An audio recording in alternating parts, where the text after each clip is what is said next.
Okay, so last it was January, the second week of January. Pre-orders opened for Apple's Vision Pro mixed reality headset, and now, according to analysts, Ming-Chi Kuo. I'm not sure how to pronounce that. Very established analyst, has been quoted throughout multiple publications, has said that Apple has sold anywhere between 160,000 and 180,000 Vision Pro units just over the weekend, like in between that time. Each is priced at $34.99, which is an astonishing price tag. Like $4,000. Yeah, like that's the catch, right? Because this is not like a MetaQuest. No, this is For a few $100. You can't even compare this headset to the MetaQuest. It doesn't have controllers. Its UI is completely different. I was listening to Marcus Brownlee. What was that? Sorry. Like, who is it for? That's the question. Really, is the headset's entertainment capabilities as good as what Apple showed during its presentation, where you can sit back and project a 4K screen and watch a movie, I don't know, on the moon? If that is the case, maybe more entertainment purposes. I was listening to Marcus Brownlee talk about this on the Waveform podcast, which is a fantastic tech podcast. And he has used it a few times, and some of the other staff members have used it. And some of the capabilities in it are just astonishing. And one of them was like, apparently there's a keyboard that comes up. So if you wanted to type into, like, I don't know, New York Times or something like that, you go like this virtually. But that's just one option of typing. You can also turn on eye tracking, and then you look at the individual keys and it will type.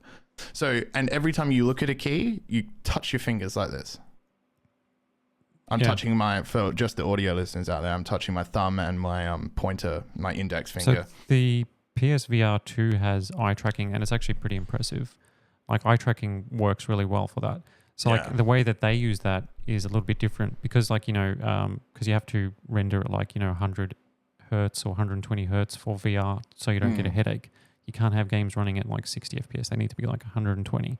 Yep. So the way that they use it on the PSVR 2, looking at like the Horizon game in VR, which is actually pretty impressive, is that like based on your eye tracking, like where you're looking, that's where you get like the most detail. And so like, like when you play a game, there's like a level of detail, like, distant objects are like not as detailed, but when you get close, distance. You see the draw distance, and stuff like that. So like where you're looking is like where you see like it's where it starts rendering like higher quality to save on performance based on your eye tracking. It's actually pretty impressive.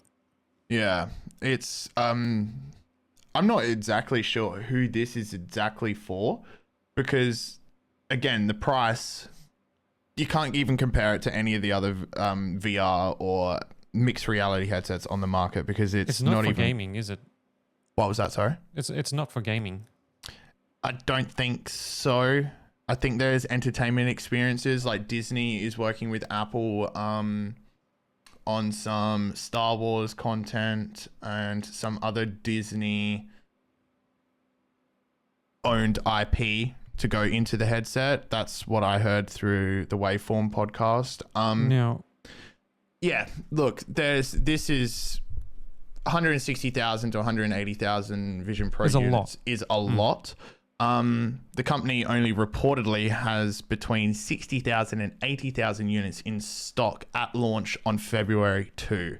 So the demand for the Vision Pro has resulted in delayed shipping times. We're now looking at anywhere between 5 and 7 weeks for people to receive their order, and in-store pickups will also be unavailable. I was about to say, is this like a soft launch that like Apple have been, this has been like on the cards, talked about for like years, right? That they're making this mixed reality thing. Like, do you think it seems like they're just launching it now, even just to get it out there because they've spent so much on R&D, even though like, you know, mixed reality headsets are still unproven and there's no real like definitive use case for this sort of technology to be like a must have. Like there's no, like, you know, like an iPad or an iPhone Yeah. or a MacBook Pro.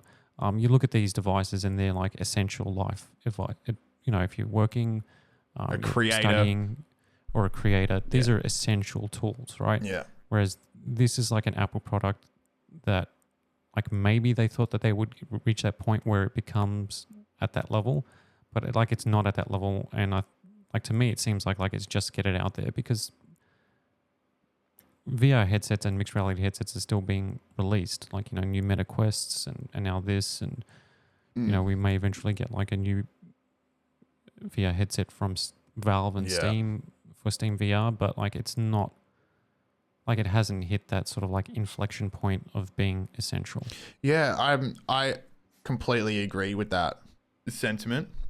This is the weirdest Apple product launch I've seen in my time reporting because there hasn't been that much hype for it in terms of marketing. Like we had that massive reveal at the most recent Apple event, if I'm remembering correctly, and that was mind-blowing. But a lot of that, I mean, all of that, sorry, was pre-recorded footage. There hasn't been not a single image or video of an Apple employee wearing the headset at all. Okay. Like there's usually you see more marketing come out about like the new iPhone. Here's like, you know, I saw a video from Apple. It was a guy walking around I think it was a statue, and he was just showing how the image stabilization and video stabilization works on the new Pro because of the camera lens. This is a slight tangent. Is suspended between it's got like tiny little wires. I imagine it kind of like one of those jumping, you know, those trampolines. Those trampoline things. Yeah. You're in the harness. Yeah, you're in a harness. That's essentially where you're always dead center. Yep. Yeah, the lens is. So yeah, that was a demonstration of what you will get with the Pro versions of the iPhone 15. We haven't seen much stuff with the Vision Pro, and then I think it's kind of like, I think that kind of reinforces the idea that it's like a soft launch, right? It's like them getting it out there now and just like, sure, it can do all these things, but they're not 100% behind this being like something that even the price point, it's like, well, they must know like this is just a niche thing. It is for sure. So the same analyst said that Apple will be able to reach 500,000 units in 2024, but after those orders are filled, the Vision Pro demand will begin to taper off. Now that ties into the next point of rumors are pointing towards Apple working on a much cheaper and less powerful Vision Pro headset. And this one would feature an iPhone SoC rather than a Mac one. So it'll be a much more scaled down chip, have a reduction in display quality, and with all that, you can safely assume that the price will be significantly reduced. But also my concern is if they are going to make a cheaper one, the battery for the $34.99 version is only 2.5 hours. I can't even watch my favorite movie of all time on this headset. Like if I owned an Apple Vision Pro and I was on a plane, I can't watch any Lord of the Rings movie. None. Extended. I'm not messing around. I'm not going to watch the theatrical cut, Costa. I'm not messing around. But I literally can't do that. So if they're going to cut down on the $34.99 Vision Pro, and then they just released the Vision, I'm guessing that's what it's going to be called because, you know, MacBook Pro, I don't know. Usually Apple does that. Then I'm guessing the battery is going to be much less as well. And I'm like, what? We're going to have an hour? Like, I don't think. Yeah. Like what? I don't think it's even at that point where they're going to mass market this. It's getting pretty close to launch. No, but like in terms of like a Vision, like, you know, like a model that, like, you know, is still expensive because it's Apple, but it's not $4,000 expensive. Yeah, well, for in Australia, this is a $5,000 mixed reality headset with a 2.5 hour battery. Yeah, that battery life is just silly, right? And one of my biggest attractions to this headset, I loved the browsing on Safari and the voice calls and stuff like that. But I loved the fact that they showcase someone sitting down and be like, I want to watch a movie. And then they just teleported to the moon and then just blew it up so it looked like a cinema. I'm like, what are you showing me right now? I can watch cinema 4K footage in a VR headset on the moon. I want to do that. That would be cool. Yeah. I want to do that. I would do that. But like, what's the cost here? Yeah, $5,000, and I can't even watch Lord of the Rings. So that's the only way. Like, you can't really watch the theatrical version anymore. Like, no, you don't. When's the last time you've seen? Have you watched the theatrical version of Fellowship? Like since after the extended? I haven't. Yes. I've just always been extended. Yes, I have. I've watched because they don't have the extended on Netflix. Yeah. Oh, right. So I was at someone else's house. I'm like, all right, you need them. So much is cut out. You're like, yeah. I need those extended scenes. You need them. You need them.